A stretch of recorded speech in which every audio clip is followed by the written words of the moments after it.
hi everyone and welcome. We're just going to give people a few minutes to get their audio hooked up.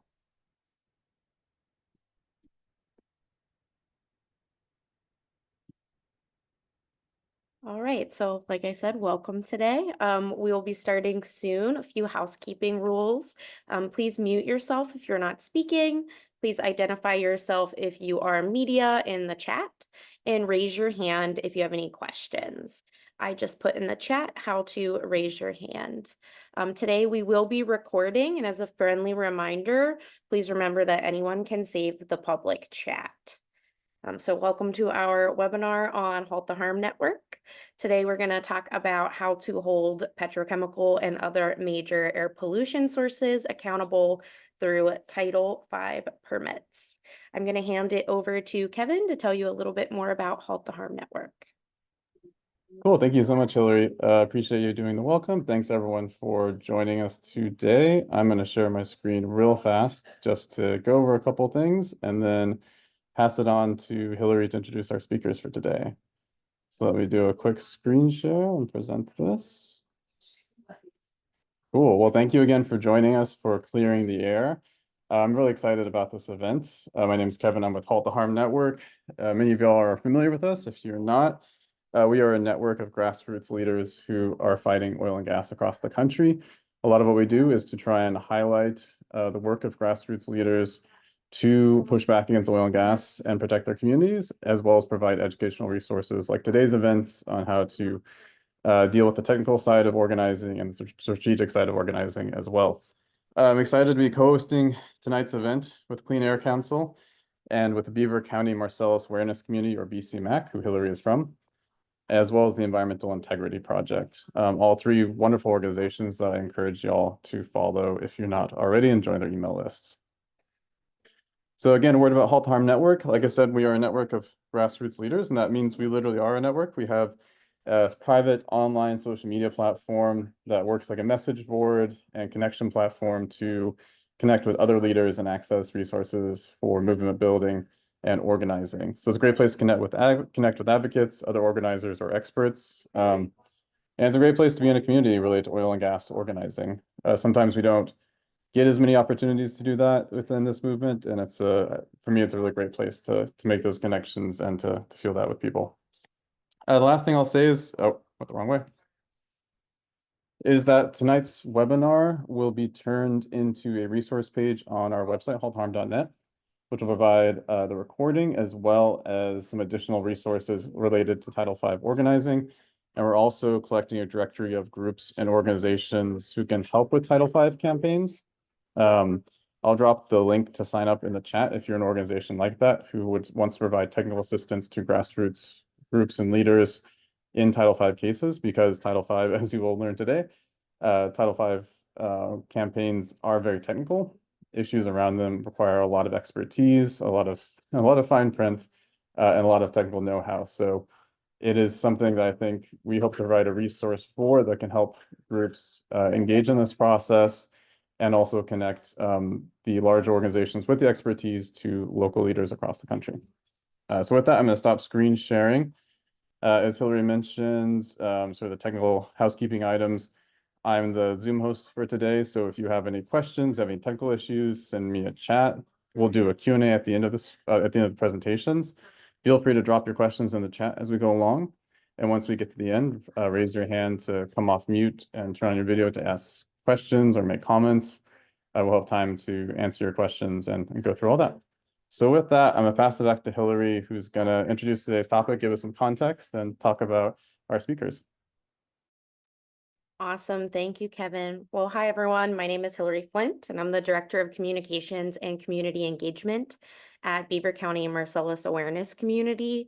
After I personally lost my home to invisible chemicals last year, I've dedicated my life to educating people about the harms of the petrochemical industry and plastics.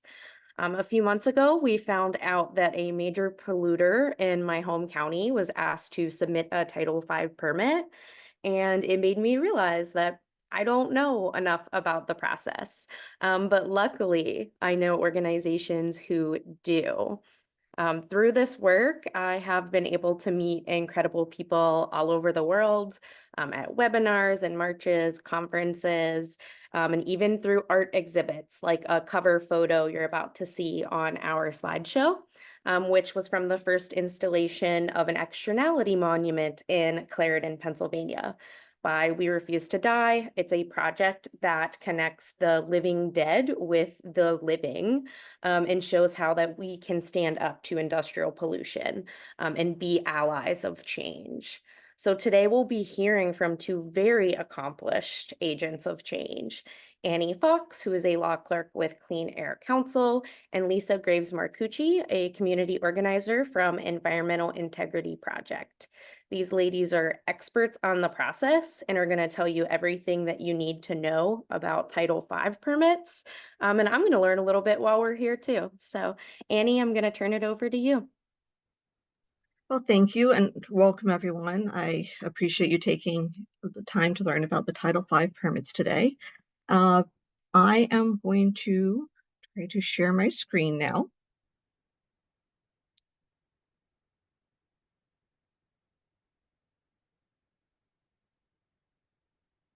And I'm going to go into presenting mode, but I'm not positive if once I'm in presenting mode, I will be able to still see the Zoom window. So let's just see how that goes. Okay, does everyone see the slides? It's great. And this is the title slide with the art installation that you just heard about. And I am going to say that we're not going to be able to tell you everything you need to know today. Title V permits are uh, very complex and the process is complex, but you can still learn enough to be quite impactful and then just continue learning through engagement. So first, for the regulatory background, the there's the Clean Air Act, in which the federal government sets air quality standards, emission limits, and permit requirements. These programs are largely administered by states, and sometimes the state agencies delegate the authority to administer the programs to local county agencies. So you'll have to learn about how that is done in your community. In general, the federal requirements set a regulatory floor, which means that the states are permitted to set requirements that are more stringent than federal requirements. So what is a Title V permit? It's called a Title V permit because in 1990, Congress passed several Clean Air Act amendments that were organized into 11 chapters or titles. And Title V required all and many large stationary sources of air pollution to have what's called a Title V operating permit that governs the day-to-day facility operations. And when I talk about stationary sources, that means something like a petrochemical facility, a steel facility, a power plant, and that's just opposed to mobile sources like cars and trucks. A Title V permit gathers all the federally enforceable air quality requirements for a facility into one place, and that will include many state law requirements that are implementing federal regulations. Now, the purpose of a Title V permit, it's very important to understand this for when you're doing comments. And don't be surprised if some of the people who are drafting these permits don't actually understand their purpose. It's supposed to consolidate all of those federally enforceable requirements into one place. Previously, they could have been scattered among 10 or more than a dozen different documents, so very hard to track down and keep track of. So with a Title V permit, there's supposed to be clarity and the ease of review, and that's supposed to benefit the permittee, the agency, and the public. And it's supposed to set the requirements that make sure that these facilities actually comply with their emissions limits and the other requirements. These are testing requirements, monitoring, record keeping, and reporting to the agencies. Without that, and if that's not done well, then there's no way to actually know if these facilities are violating their permits and no way to have meaningful enforcement. I see that a lot is happening in the chat, and so I'm going to request if someone else can just flag for me if there's anything I should respond to from the chat. because I can't gracefully monitor that right now. You're good, Annie. Keep going. Thank you. Okay, so looking at what types of facilities need a Title V permit. They're major sources that have either the actual or potential to emit above what is known as the major source threshold for any air pollutant. So it's looked at pollutant by pollutant. And the major source threshold for the default is 100 tons per year, but lower thresholds apply in some areas called non-attainment areas. And that's where there's a national ambient air quality standard, and the area that the facility sits in is not meeting that standard, and so has to be more stringently regulated. And then there also are thresholds for what we call hazardous air pollutants, things like benzene. It's 10 tons per year for a single, what we call HAP, or 25 tons per year for a combination of all the various HAPs. Now, there's some special situations that you may see. You may see something called a synthetic minor permit, and that's when you have a facility that really does have the potential to, in real terms, to emit enough to require a Title V permit, but there's something in their permit that restricts them. Maybe they can only produce a certain amount of their product. Maybe there is a limit on operational hours. But if they're complying with that permit, then they shouldn't be able to emit enough to actually need a Title V permit. You sometimes want to review these though, and there are two things to watch for. If they have emissions limits that are very close to the thresholds in their synthetic minor permit, or if they have a history of violations that bring them over the thresholds, then you may want to comment to the agency on those, saying that they deserve greater scrutiny and perhaps need a Title V permit. And then sometimes there's a minor facility that is effectively part of a Title V facility. It's co-located and works with it, and then it needs a Title V permit. Okay, so just to go over the timeline, a facility will submit an application, and then after the agency has reviewed it, they make a draft permit available. There should be public notice. And then the public usually has 30 days to submit a comment. And the 30 days is the minimum, but sometimes an agency may give more. EPA gets sent a copy of the draft permit, and they have 45 days to object. Sometimes that 45-day period overlaps with the 30-day public comment period, and it's not always entirely consistent, but I'm going to be giving you a link later where you can look up where EPA is in its process. If I have a typo there, sorry, but if EPA does not object, then the public has 60 days to petition EPA to object. And then EPA has 60 days to respond to that petition. And we'll talk later about how effective those petitions can be, because if EPA does object, it invalidates a permit and the agency has to correct deficiencies.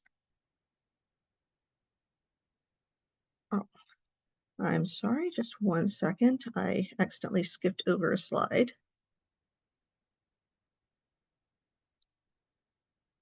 Right, just 1 moment, please. I'm going to go back into presenting mode. One of my arrow keys is not working on my computer. Okay, so the first thing is when you first see these permits, if you haven't looked at them before, they are long, they are technical, they use very non-intuitive language very often, and so it's normal to be intimidated. Don't be. We're going to give you some specific things to look at, and you don't need to review everything.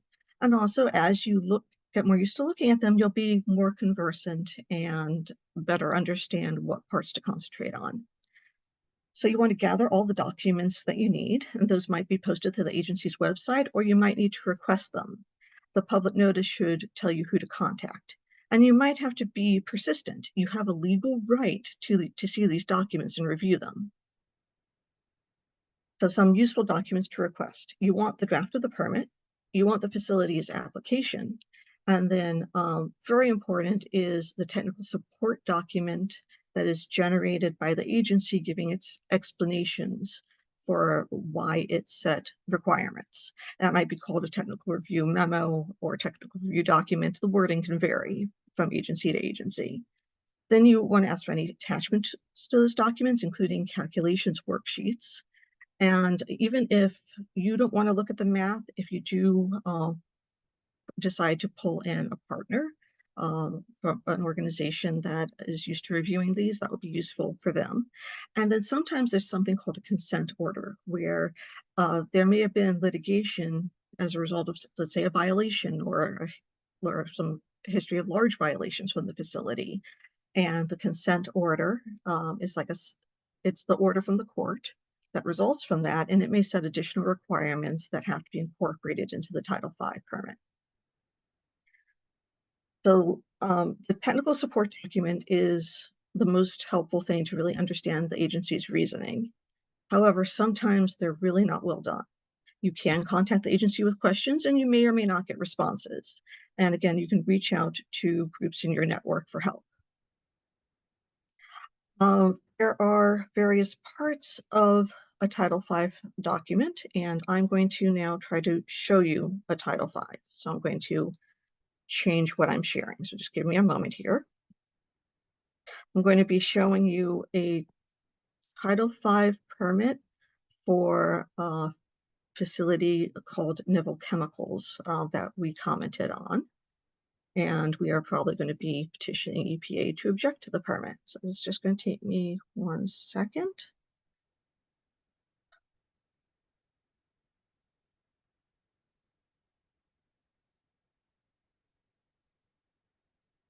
Here we go.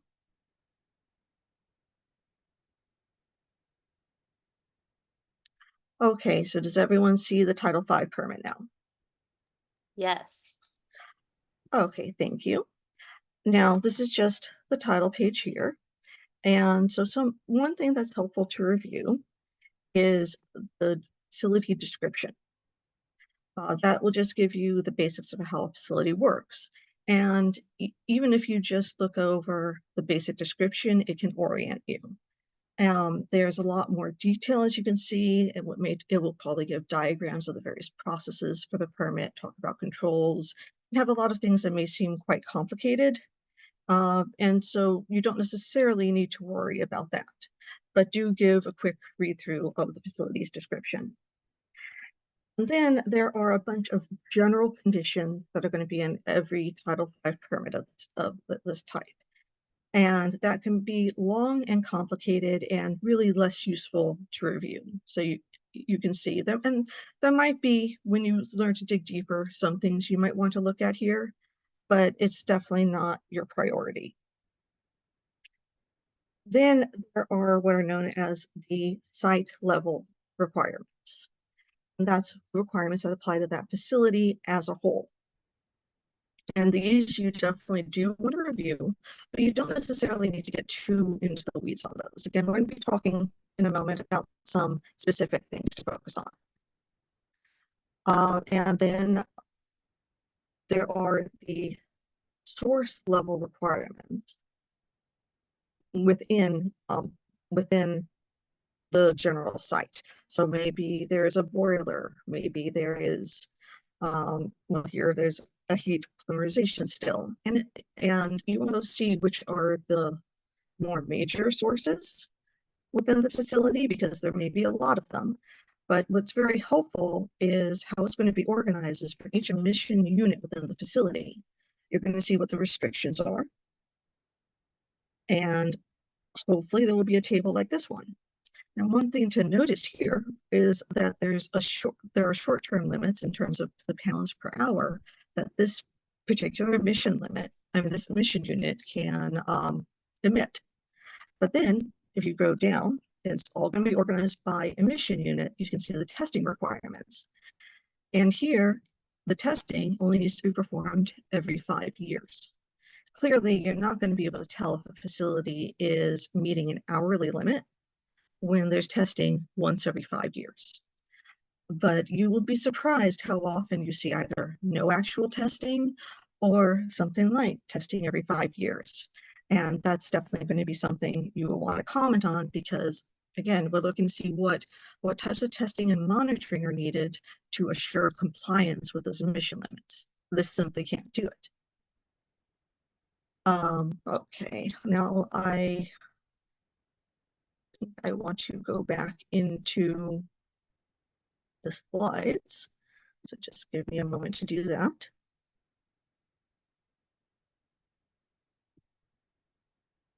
I'm getting a little bit of lag. I apologize. Okay, so let me stop sharing this.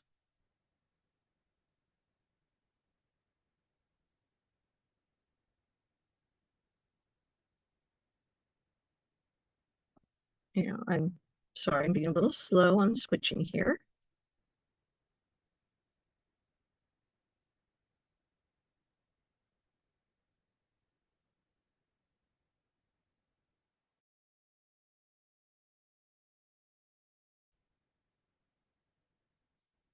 Okay.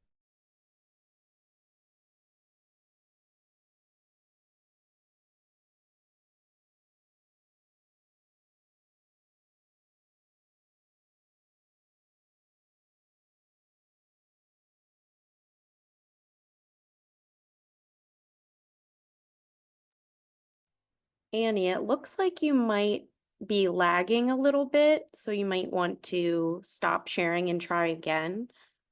While we wait for Annie to do that, Lisa, do you know the answer to the question in the chat? So the question in the chat is, do the operations themselves report their emissions, or is it independent contractors, workers in the government? I believe there are, and if Annie is back, I'll have Annie jump in. I believe there are, the requirements come from self-reporting from the companies themselves, and or some of them have what are called continuous emission monitors. It just depends on how the permit is written, but it usually is a lot of self-reporting. Thank you, Lisa. And then there was also a question, does the EPA do a good job of reviewing? And would they catch the 5-yearly testing for hourly pollutants?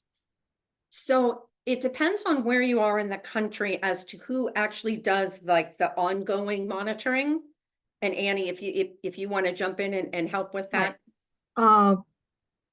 I didn't hear everything you said, but may I go back to the slide that I was showing? Yeah, we'll come back to Okay. that question. Yep. Okay, I apologize. I don't know what happened there. I just Annie, went to share my screen, it was knocked off. Can would you, can you hear me? yeah, we can hear you. Would you like me to share the slides and then you can just talk over them? Would that be easier? That might work better with how my computer is behaving right now. Okay. So if you can get to the first slide on comments. Okay, okay. Yeah, like do a quick screen share. Mhm. See if everyone can see this. I'm just going to slideshow. Can everyone see the slide? Yes. Yeah. Perfect. This is the one you want, correct? Uh, yes, yes. All right. Okay, so one of I'm going to first go over some easier items to comment on.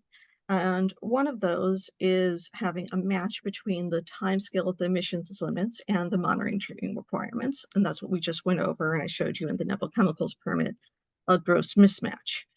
Another is to look at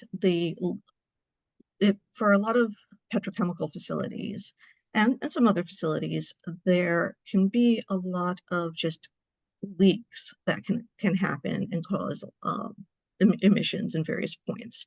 And so there are leak detection and repair requirements. These might be under work requirements, and it's referred to as LIDAR.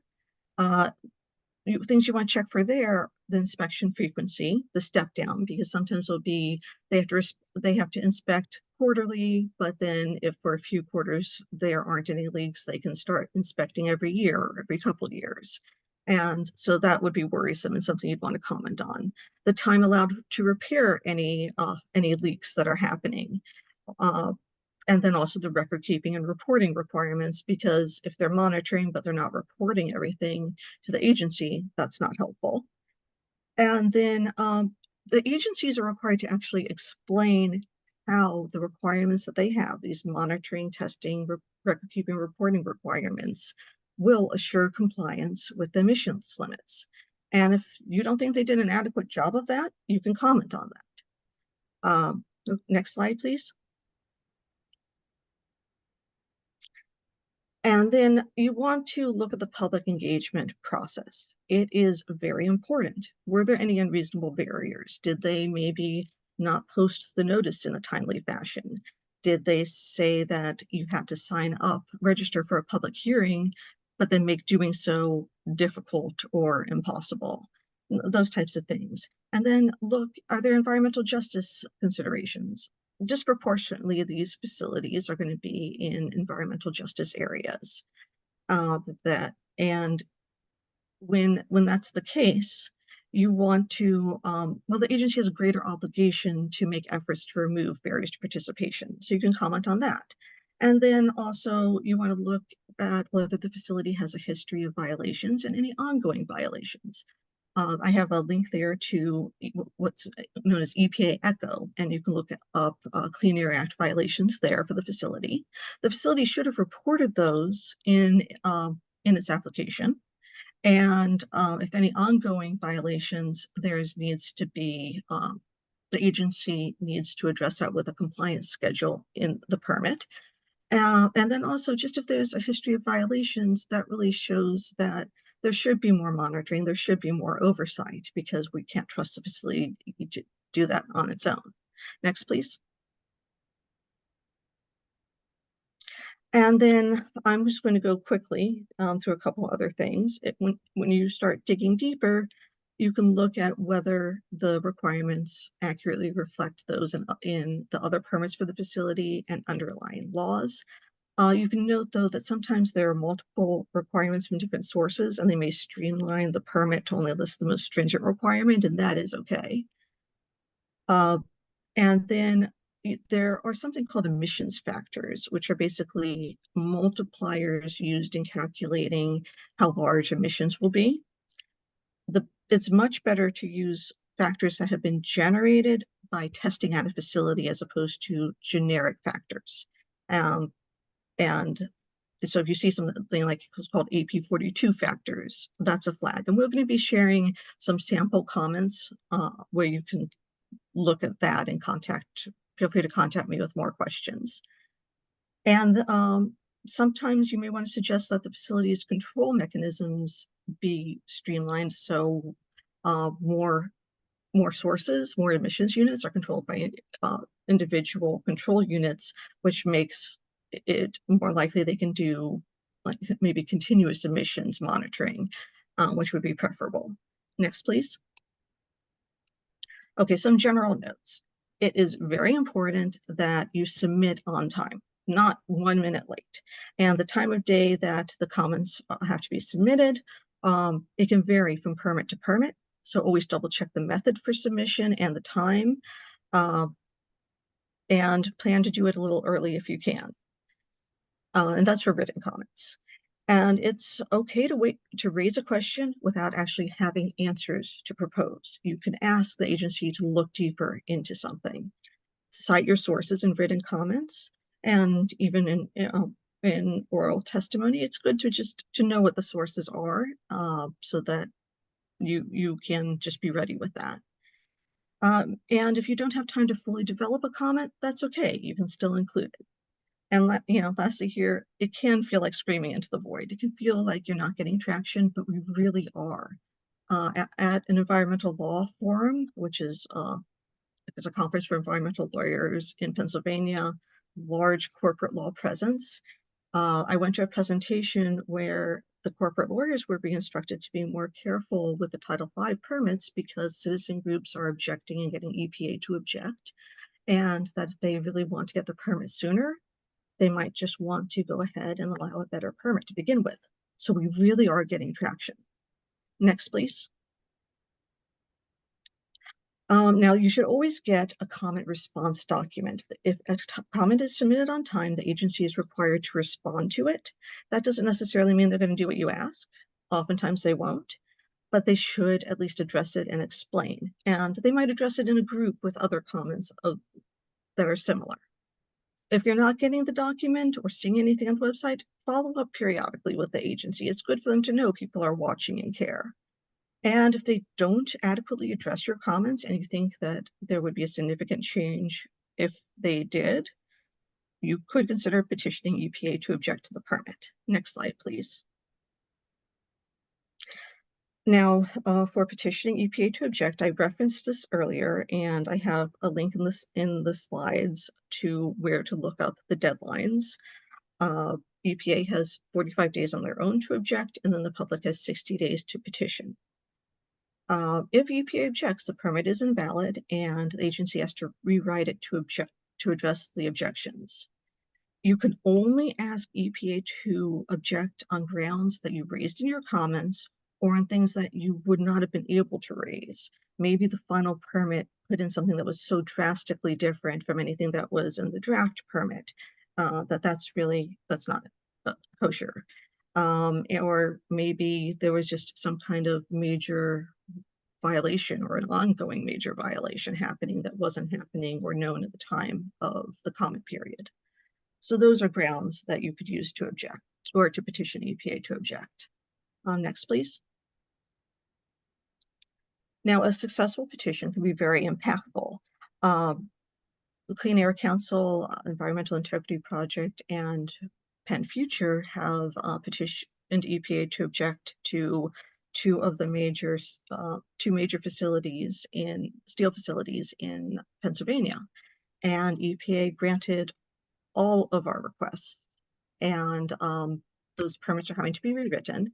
And one of the specific items that they concentrated on, there's a lot of good language that could be used and quoted in future petitions to EPA, was about the need for there to be a match between the time frame of the requirement with the time frame of compliance monitoring.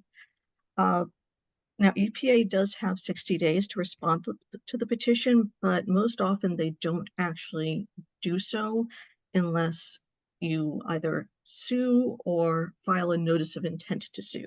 And then a lot of times you just have to file that notice of intent to sue, which is required to come before filing the actual lawsuit. And these are very simple lawsuits. It's very straightforward because you're just telling the court, hey, EPA was required to respond within 60 days. They didn't order them to respond. And that's it. And most often it doesn't go very far. It lights a fire under EPA and they respond. We had to do that in both of our recent successful petitions. Next, please. And that is all.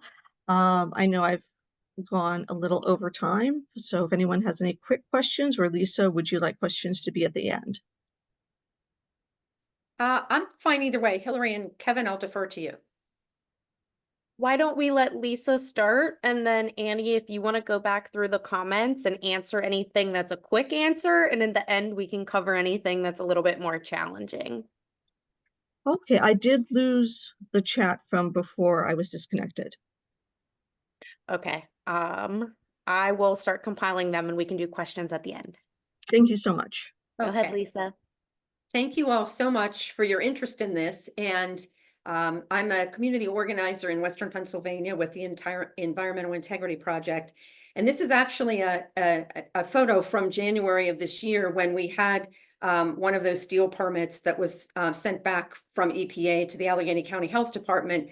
And it shows that when we engage with the community members who oftentimes have been suffering in silence for a long time, and we help them with facts and figures and messaging they can combine with their personal stories, we've seen an increase in the turnout at these hearings and an increase in the folks who actually register to testify and make asks of the department. So that's what I want to talk about today. How do we do that? How do we replicate that in as many communities as possible? Next slide. So as you heard Annie go through a really great explanation, very, very easy to understand explanation of a very complicated law, the Clean Air Act. There is a major playbook for all of that that's engineering and legally heavy, but it also has a very robust public participation requirement. And so that's what I want to focus on is how do you make sure that you put your hand up at the appropriate time and say, we'd like to be part of this. Next slide. So the first thing is, as Annie has pointed out, if you know that there's a facility that has a Title V, first you want to look to see, do they have one, and when is their expiration date? Are you in the window for a new Title V or modified and a renewed Title V? You watch in your local newspaper legal notices, or you can sign up, and this is the thing that I emphasize to everybody. Whatever your respective agency, whether it, like in Allegheny County, it's the Allegheny County Health Department for air. Some places it's your state, sometimes it's the feds. So you have to find out which agency oversees, and you want to ask them if you can be placed on an interested parties list. And what that means is if the agency, like the County Health Department here in Allegheny, they will send out a notice every week of permits that they have received applications for, things that they have drafted and are open for public comment, and or things that they are contemplating as far as modifications. That's very important to stay in lockstep with these. You want to see when these things are opening for public comment. You may have to specifically request a public hearing, even though that is something that really is kind of understood that should be part of these. Sometimes if there doesn't appear to be enough interest, they will sort of say, well, we'll just leave an open comment period for written comments. Really important to get that added layer of opportunity through requesting the public hearing. They will instruct you in that notice who to contact to see the documents, as Annie mentioned, and where to sign up. And if it's an email address and a phone number, I recommend you do both, because sometimes in Allegheny County, we've had an ongoing problem that the emails aren't going through. They have a problem with their platform. So I always say to people, whatever they offer you, phone call, email, whatever it is, do both to make sure that you're on the list. And I'm really grateful that we have some partner organizations around the country that are stepping forward to offer their expertise, because one of the main things that has made a difference that I've seen is that the partners who understand the very legally dense, engineering heavy wording in these applications, I always ask the attorneys to help us create a messaging fact sheet. When you go to a public hearing, tell your personal story and add these things. Next slide.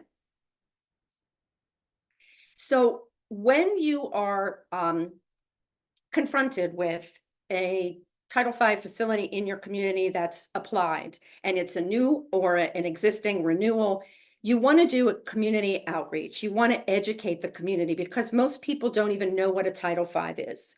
So you want to reach out to community members that you know live in the area, and you want to encourage them to stay in touch with you. You might even want to gather lists of folks who want to remain in contact with you, and you can keep them informed, because the Title V process itself usually takes about a year, maybe longer, from the time that they apply for a new Title V and they get through it. It's a very arduous process that goes back and forth between the regulatory agency and the company. So you do have time, but you want to make the best use of your time.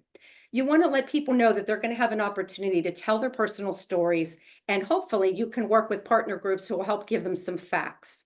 You need to understand the time limits for oral testimony and understand that both written and oral testimony is accepted. Next slide. So some ideas on how to do that.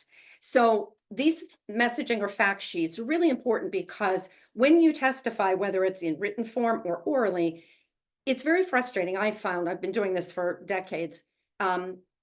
When people go into a public hearing and they have legitimately heartfelt personal concerns, that isn't enough to make a change to a Title V, unfortunately. You have to have those heartfelt concerns paired up with things that you can legally ask that overseeing agency to do. So that's where these prep sessions and the messaging comes into play. Hold community meetings, talk about the things that the engineers or attorneys have recommended you can ask for. Canvass the local neighborhoods. Maybe share those fact sheets with people. Ask them if they'd be willing to step forward and attend the public hearing, even if it's just to be in the room to swell the crowd, to show the interest and the impact that the community is feeling. And some people will testify, some will just come to be educated. It's fine, you need both. Make presentations to local government officials. all too often, even people who are what are considered the host municipalities don't understand they have a role to play. Their constituency has a role to play. It doesn't matter if you're pro or con, that public comment period is for everybody's voices to be heard. One of the things that we found that was helpful in especially the EJ communities is we had partner organizations help us set up a Wi-Fi hotspot. A lot of these communities, they're older or they don't have internet access, maybe they're rural. And by setting up a hotspot in a gymnasium or a community center, we were able to bring people together so they could participate in the hearing and they could be part of it without having to be disenfranchised because of an internet connection. And then consider media outreach opportunities to let the media know when there's going to be a hearing and that folks are going to be actively participating. They want to know, when these communities are stepping forward, and oftentimes they're very interested in covering that. That also helps to get the story out farther and wider. Next slide. What to expect when you have a hearing. This is really important. That's an example of where we set up a hotspot. Yeah, next slide. It's really important to know that it's a one-way conversation. When you show up for a public hearing, they are not permitted, whatever the regulatory agency is, they're not permitted to answer any of your questions orally. They will answer in that comments and response document, but you have to know that it's a one-way conversation. They're not being rude. It's just the rule. You are limited in your time to speak, so be prepared. It's usually 3 minutes. And I spent 12 years in broadcast. So 1 minute equals 150 words. I always encourage people to back that down to 125 so that you're not having to speed up your speaking, and always take a written copy of yours so that you can submit it. As I said, you want to combine your personal concerns and your stories with the data and the messaging. And I always tell people you can submit as much as you want in writing, but when you're doing oral testimony and you only have 450 words, focus on 1 or 2 topics that you want to drive the point home, and then submit everything else in writing. And make sure that you use the messaging to incorporate the asks that the agency can actually do to make that permit more protective. Next slide. I just want to conclude with the fact that the local voices matter, but sadly, the local voices are sometimes the ones that don't even know these opportunities exist. So we're really glad that you were here today to learn a little bit about this. And we are on standby if you have additional questions. We're going to be working with communities, developing other resources. So we'll make sure we share this back with Halt the Harm Network, and anything that we can share with others so that you don't have to reinvent the wheel each time. We're happy to do that. So thank you again. Thank you, Lisa. And so I will just cover some of the questions that were in the chat, and either Lisa or Annie, whoever knows the answer, go ahead. Where in the Title V discussion, where in the Title V would there be discussion for the need to monitor/do LDAR during SSM events or shutdowns such as hurricanes? Can we comment that the EPA should not grant force majeure on Title V for hurricanes/federal disasters? You're on Annie, mute. you're muted. Yeah.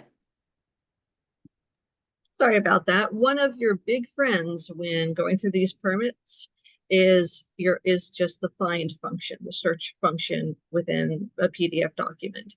And there are apps that will transform a non-searchable PDF to a searchable one. There are free apps that you can use to do that if they don't provide you with a search. Because they do sometimes put different requirements in different sections. I've seen the LiDAR requirements in, I think most commonly in work practices, but in other places also. And as far as, can you argue that they shouldn't grant force majeure? There might be a statutory requirement for them to give a force majeure exemption, but I will let you know that there are types of sources where the law has just recently changed and removed a force majeure exemption. And I don't have that memorized as to which types of sources, but it is happening. And so you might want to check, because it could be the case that they just sort of have it as a hanging around from a previous version of the permit, but the law has changed and they no longer are required to do that. The permits, Title V permits, are supposed to be renewed every 5 years. They're often not, in fact, done every 5 years. And that's a new opportunity to comment and make sure that everything's in compliance with most recent laws. As far as SSM, we didn't mention that, is startup, shutdown, and malfunctions. Very often there are large exemptions for a very disturbing amount of emissions during those events. And it depends on, again, on the surrounding law, on the regulations and the statutes on which it's being based. But you can certainly check and make sure that they're not giving larger exemptions than they are required to. And maybe they're not required to. So that's one of the things where we had the level 2 of comments, digging deeper. That's one of those things you can dig deeper on. Are there mechanisms to complain beyond the 30-day time window? And if so, what are they?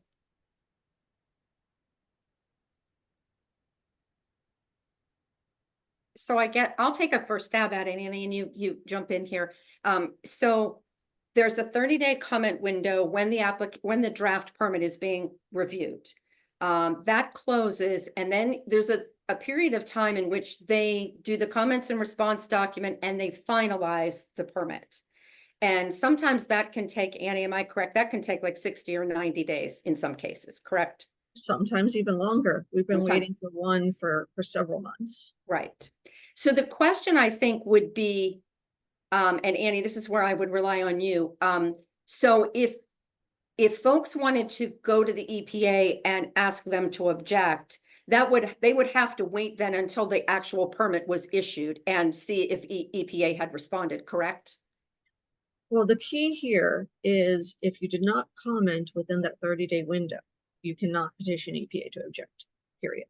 And if you didn't comment on the specific type of objection you want, you cannot ask EPA to object unless, we listed those exceptions. If there was a huge change in the permit, in the final version of the permit, or some big event where there was no opportunity to comment during the 30-day period.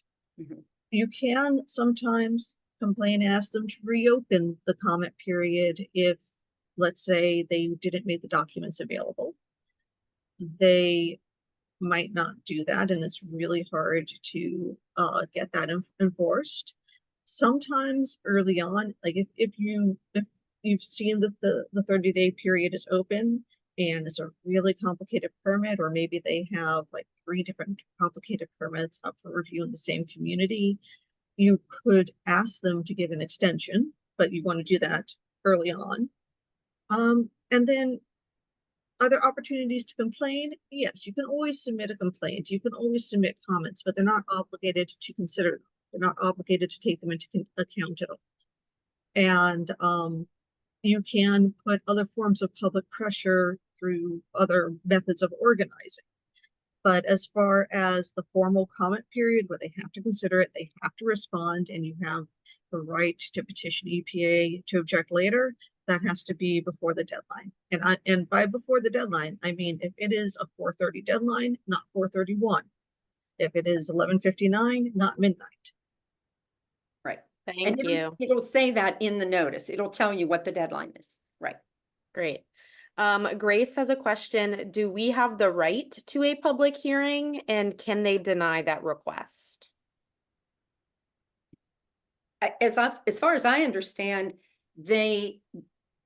I believe if the hearing is requested, at least in Allegheny County, they always put the wording in there that they've scheduled a hearing for this particular date, but if no one requests the hearing, we're going to cancel it. So the way that and this is what, to Annie's point, every regulatory agency might have a different way to do this. So in Allegheny County, if you're in Allegheny County, this is what they do. They post it. This is the hearing date, but unless one person, so it takes at least one person asking for the hearing, then they'll grant the hearing.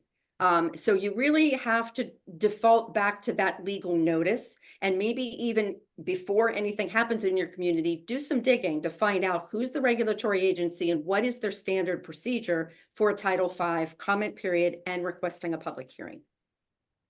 I'd also add to that that some jurisdictions have special regulations pertaining to environmental justice communities. Right. In Pennsylvania, we have it's more policy. It's not really enforceable law, but it is influential where they're supposed to have more outreach and more opportunities for public comment when it involves an environmental justice community. And I don't know your jurisdictions. It's possible that some of your jurisdictions have actual requirements. And that's definitely something to look into. Right. And if I can add one other little caveat here.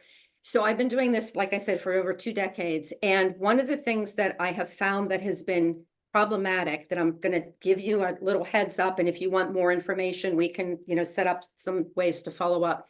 You want an open microphone public hearing. And what I mean by that is where there's one microphone, you're all in the room together, someone steps forward, testifies, and sits down. There are some times that in Pennsylvania and in West Virginia, I've experienced where they set up at a fire hall these stations around the room, and then back in the corner, they have the stenographer, and you're supposed to just go and talk to the stenographer. So I will tell you, there's a strategy that we've used in the past where if they try to do that as a cohesive group, you get up and move together to that microphone area, and you have to really kind of push back on that type of format, because I've been doing this a long time, and I most people who come to a public hearing do not speak. They come to learn hearing what other people say. And when they preclude you from hearing what other people are testifying to, that's really a disservice to the community. So if anybody needs any particular pointers on that, just be aware that you want to ask for an open microphone where everyone can hear the testimony. That's a great point, Lisa. I actually just got back from Louisiana where I saw that tactic, where it was called a community meeting, but it was more so you go station to station, and the organizers down there, shout out to Fish. It's a great organizing group of fishermen in Louisiana, and they tried to, ask for that on the spot. And there was 2 meetings that day, and it worked one day, but it didn't work later in that day. So it's what they do to try to separate people. So that's a great point. Jim, if you want to I- have a follow-up meeting about those types of strategies and share that among all of us, I'm all in. Let me know. Yeah. Yeah, absolutely. Annie, If I before may add, you hopped off before, oh, go ahead. I just want to add one other thing. One thing that the council, Clean Air Council, has been really pushing on is to have hybrid public hearings where there's a virtual attendance option, but it's a virtual attendance option, again, where everyone can hear what is being said, not, just like a computer off in a corner somewhere where no one can hear. A lot of agencies showed that they could do this during COVID, but now they're ending it. And that there are a lot more people, especially in environmental justice communities, that may have trouble traveling to a hearing. They may have to have the expenses of childcare they would need. They may have health issues, maybe even caused by the pollutants that they're trying to fight against.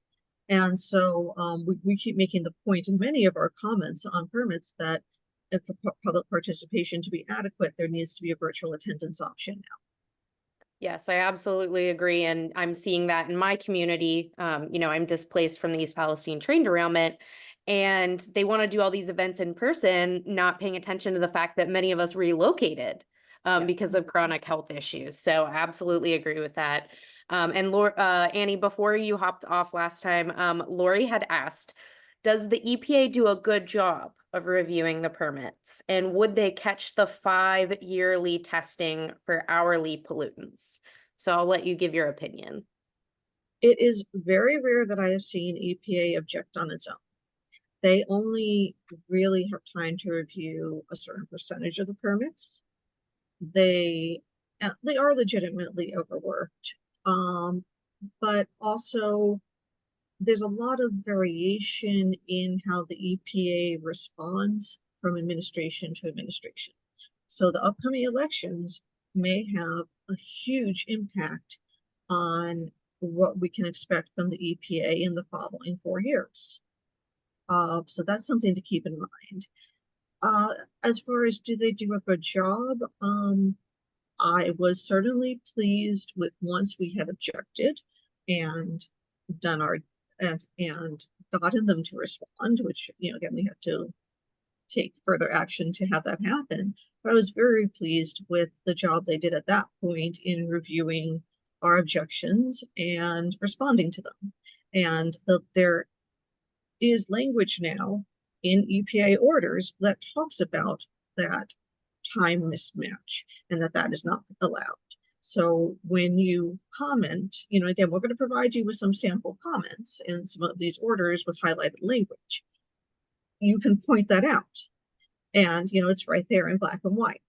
But still, there's variation. There's a lot of variation.